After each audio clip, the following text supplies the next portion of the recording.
Oke, Assalamualaikum warahmatullahi wabarakatuh. Kami dari kelompok 3 ingin mempresentasikan hasil diskusi kami, yaitu yang beranggotakan 5 orang, yaitu saya sendiri Naufal Atar, kedua Rosa, ketiga Yusuf, keempat Alif, dan kelima Iswan. Langsung saja tidak pakai lama.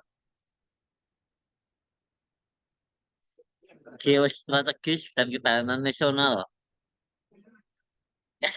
Geostrategis adalah doktrin tentang strategi mempertahankan negara, bahkan lebih dari itu, membuat suatu negara bisa meraih kejayaannya berupa pencapaian tujuan nasional. Ketahanan nasional adalah ketahanan nasional suatu kondisi ideal yang dimiliki oleh suatu negara dalam mengembangkan kekuatannya, sehingga bisa menghadapi berbagai macam ancaman yang datang. Pada tataran definisi, geostrategi dan ketahanan nasional mempunyai kesamaan, sama-sama mengandung tujuan nasional. Tujuan nasional suatu bangsa biasanya tidak jauh dari keamanan dan kemakmuran. Geostrategi dan ketahanan nasional juga mempunyai kesamaan dalam bersama mengoptimalkan potensi geografi suatu negara.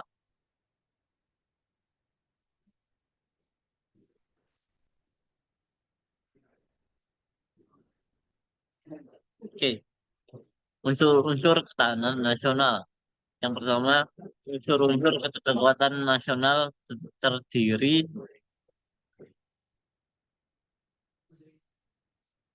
atas sinergi antara potensi demografi atau geografi.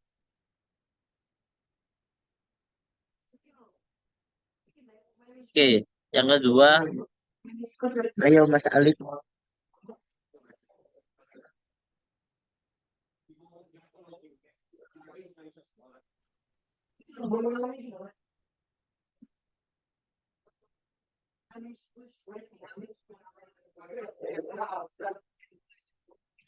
Ayo Mas Alif.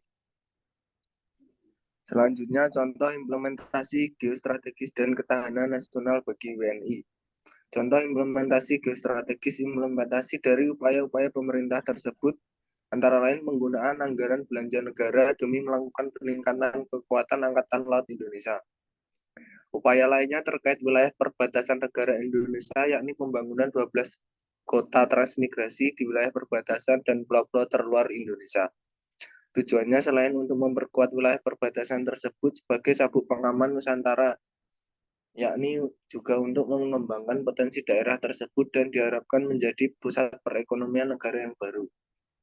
Ketahanan nasional bagi WNI. Ketahanan nasional merupakan suatu tanggung jawab yang seharusnya diemban oleh seluruh warga negara Indonesia, baik itu masyarakat sipil maupun pemerintah. Sebab ketahanan nasional ini harus dijaga dan dikembangkan supaya kehidupan dan bermasyarakat bernegara bisa terjamin. Selanjutnya, di dalam satu negara pasti saja ada masalah-masalah yang bisa mengancam ketahanan nasional, entah itu dari isu SARA, konflik dalam negeri, agresi militer, sampai bencana alam.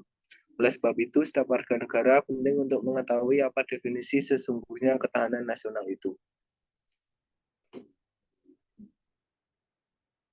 Next, Mas.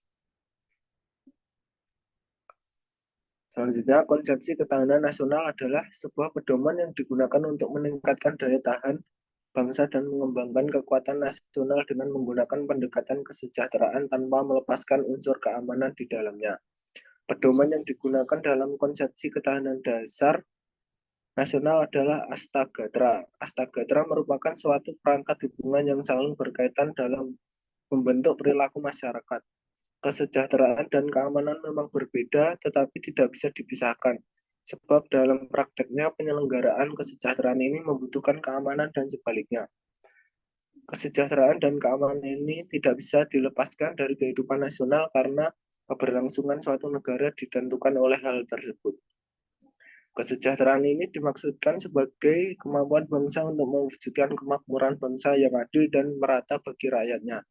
Sementara keamanan merupakan kemampuan untuk melindungi dan menjaga nilai-nilai yang dianut terhadap ancaman, gangguan, dan hambatan yang datang dari pihak internal maupun eksternal. Tingkat kesejahteraan dan keamanan nasional ini biasanya dijadikan tolak ukur dalam mencapai kesuksesan ketahanan nasional.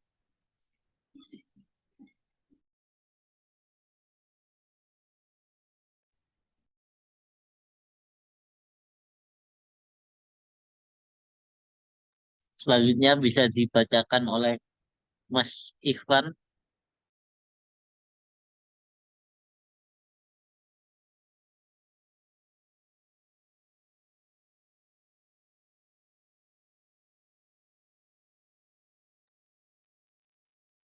Radikalisme dalam kehidupan berbangsa dan bernegara.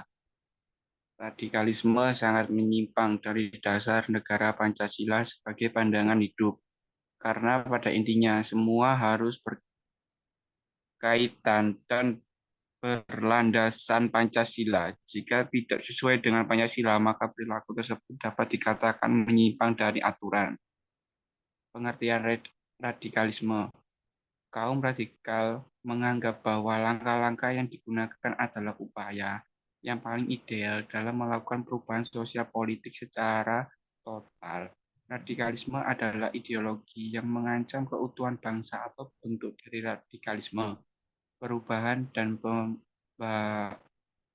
pembaharuan sosial yang terjadi dengan cara kekerasan atau drastis atau ekstrim, tentu akan memakan ongkos sosial yang mahal. Tidak dapat dimungkin bahwa perubahan sosial yang drastis sering menimbulkan korban jiwa. Ini tentu bertentangan dengan tujuan melindungi segenap bangsa Indonesia dan seluruh tumpah darah Indonesia. Next.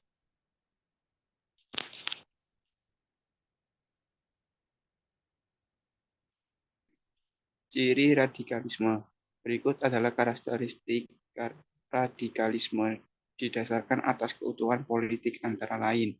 1. Berpandangan sempit terhadap keyakinan. Radikalisme sering dikaitkan dengan pemahaman sempit tentang agama atau kepercayaan yang berujung teror atau bom. 2. Kelompok radikalisme cenderung kasar dalam berinteraksi, keras yang berbicara serta mudah berburuk sangka atau memiliki arti stereotip negatif terhadap orang yang tidak sepemahaman dengannya. Penyebab radikalisme, faktor internal. 1. Legitimasi keagamaan. 2. Emosi keagamaan. Faktor eksternal. 1. Ekonomi dan politik. 2. Faktor budaya. 3. Faktor sosial politik. 4. MOSA. Selanjutnya,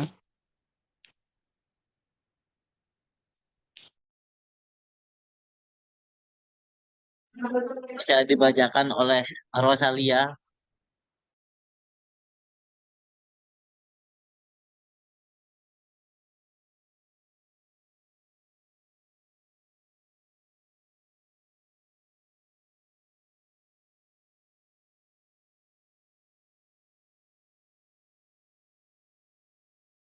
Belum dipencet itu Mbak, suaranya Mbak.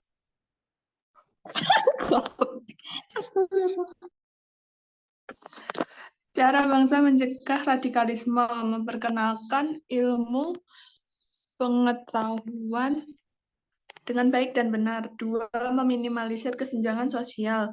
3. Menjaga persatuan dan kesatuan. 4. Mendukung aksi perdamaian. 5. Berperan aktif dalam melaporkan radikalisme dan terorisme. 6. Menyaring informasi yang didapat. Next.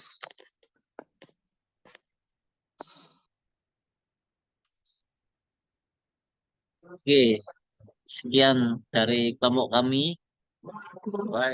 Wassalamualaikum warahmatullahi wabarakatuh. Waalaikumsalam.